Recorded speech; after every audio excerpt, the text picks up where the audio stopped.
Have you been wanting a smokeless fire pit, but don't want to spend the ridiculous $200+ price tag for some of the name brand ones? Well, the Ozark Trails smokeless fire pit might be the fire pit for you, if that's what you're thinking, and in this video we're going to talk about it.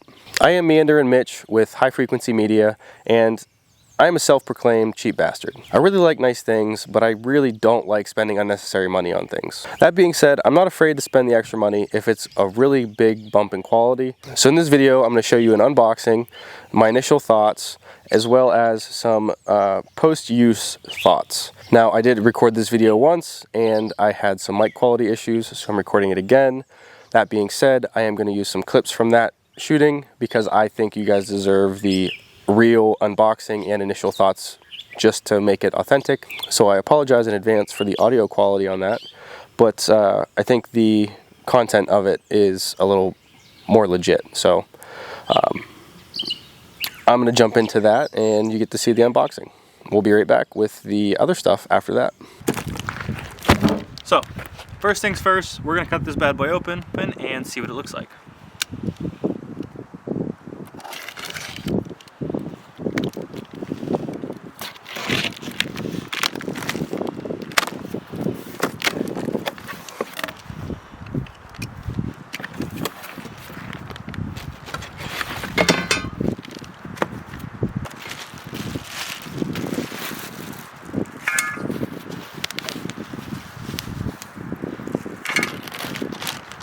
Carrying case.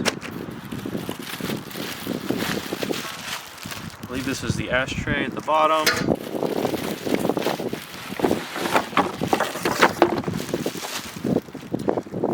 So the first thing I will, after this wind stops, so the first thing I will note is that this is a very light fire pit, opposed to something like this where it's kind of a pain if you want to move it and or store it. This packs up real nice. There's a little carrying case, which I threw somewhere.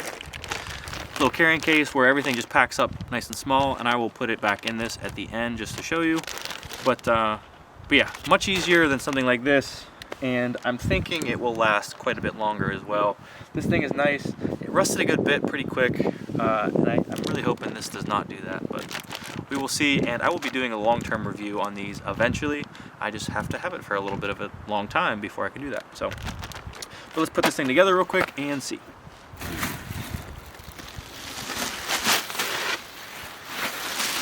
I'm going to pull all these out.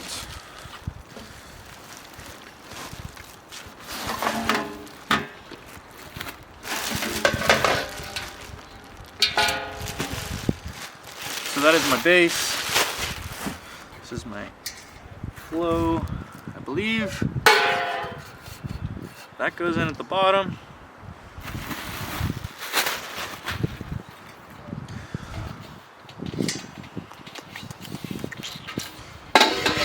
And then that. And then I think this can go in either. I lied, that goes in that order. Sorry if that was loud. And then this goes on just like that for this bit of it. And if you plan on using the grate, you can either take this off and sit it in there, or flip that over and sit it in there. I believe it's made more so to take it fully off, but I have seen videos where they just flip this over. I don't know if that's so you don't lose it or what, but yeah, so that's how that goes on. I have heard it's rather challenging to actually cook over this just because of the flame control. If you know how these smokeless fire pits work, the flame actually kind of starts up here at the top, and you have to let it burn down a lot, and once it burns down a lot, it's not as easy to cook on. So it's either too hot or too cold is what it seems like, but we'll talk about that in a different video if you're interested.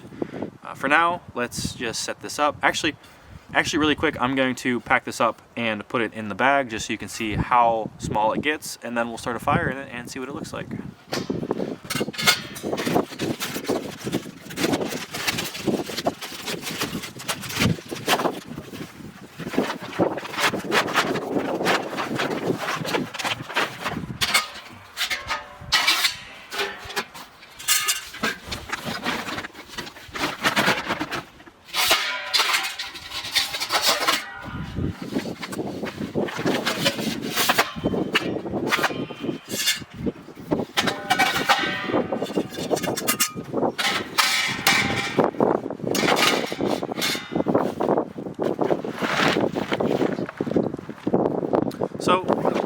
first time packing that up.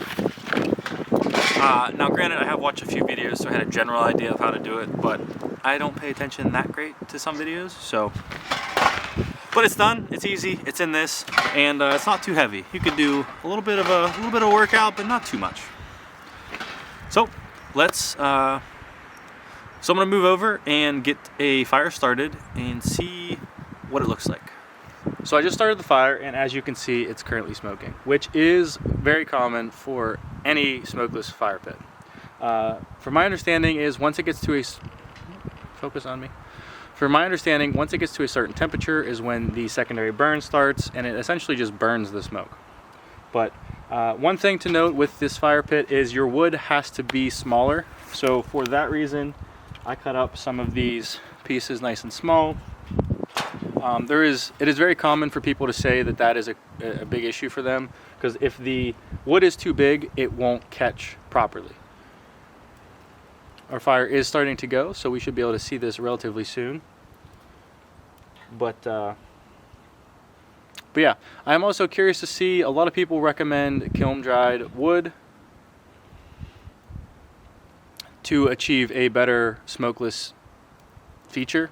I do not have that, so I'm using regular wood, and it did just rain the last few days, so it's a little damp on the outside. So again, curious to see if the smoke dies down. Let's find out together.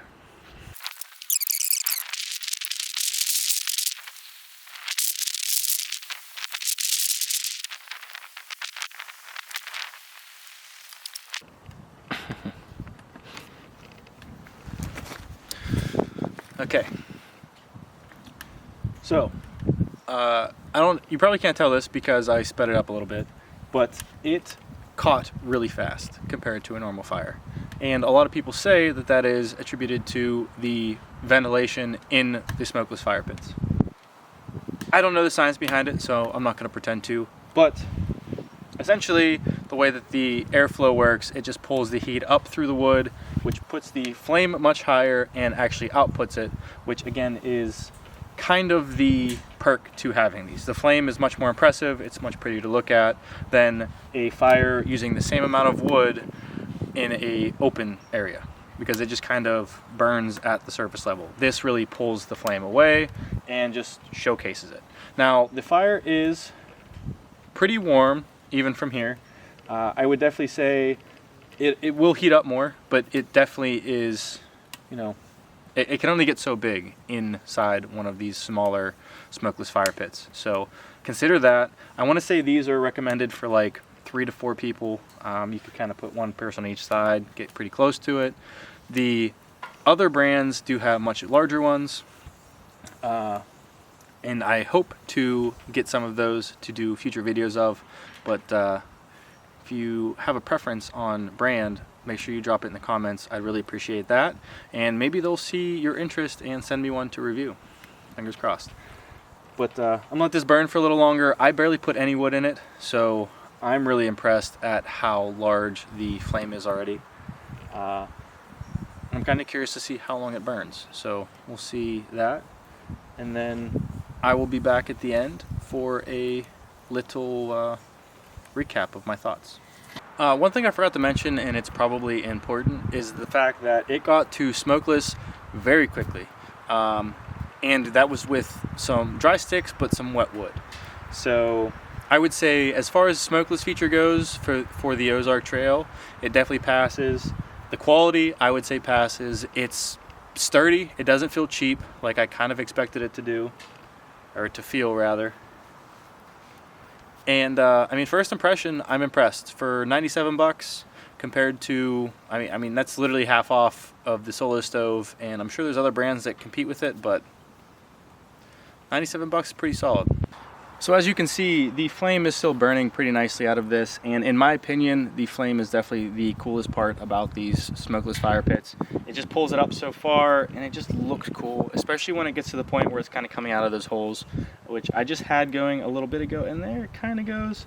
I'm not sure that you can see it, but it's really cool. I would show you, but I can't get my camera close enough to do that without messing my camera up, and I love you guys, but not quite that much. No, but seriously, I definitely think overall this is a worthy purchase. If you're going camping, especially, I think this size would do great. It would be nice to just pop up and start your fire. It was really quick. It gets you a really nice flame, and I just think it's pretty aesthetic and relaxing to sit around. Again, this is only my first time with a fire with it, but I like it. It's simple, it's cool looking. What more do you need? So that is the unboxing, first impressions, and the first burn using the Ozark Trail Smokeless Fire Pit. Now that I've used it a few more times, I'd like to give you some additional thoughts. But before I do that, if you're interested in seeing the Solo Stove Ranger, which is the comparable size name brand stove, I'm going to be doing a video on that, as well as a comparison video between this stove and the Solo Stove Ranger, just to put them head to head and see which one wins. And again, that'll be something I post in the near future here. I would appreciate it if you do comment what your thoughts are, or if you have any questions, concerns. I love to answer questions, and I do this to help you guys hopefully save a couple bucks if it's something like this where it's worth it, or some other gear where maybe it's worth it to spend the extra money and just get the name brand item that'll last you longer. But without further ado, let's talk about the post few uses thoughts. So I am currently camping in Shenandoah National Park and brought this because I wanted to see if it would be more convenient to have or not. And what I'm going to say is, for $97, this thing is absolutely outstanding. It comes with a grate which has already been used a few times. It is solid quality. You will see there's a little bit of discoloration in the metal as we burn in it, but that was to be expected. I haven't used the actual Solo Stove yet, so I'm not sure how that compares straight up, but I'm pretty certain that there will be some of that regardless of the brand, just because of the metal that's used. As far as ease of use and all that fun stuff, it's really easy, light to carry, move around, store and unpack, build. Just a few pieces, as you saw in the clip earlier. I will say the fit gets a little bit different, so when you turn this part upside down to drop it in, it does get a little bit more snug after using it a few times, but nothing that's been too crazy. Also, the seam is a little bit more noticeable, which I'm assuming probably won't be as noticeable with the Solo Stove, but for the quicker made and probably cheaper made versions, that is kind of where I would expect them to cut a little bit of corners, but it doesn't seem to affect the quality at all, just the appearance. Again, overall, I would definitely say that this is something you should purchase if you're looking for a stove like this. I think it's worth the money by itself, and I'm not quite sure that the Solo Stove is going to be able to stand up against it for the double price tag. Again, I'll be doing that video at a future time, so if you are curious, check it out, but if not, I still appreciate you, and I will see you next time. Peace!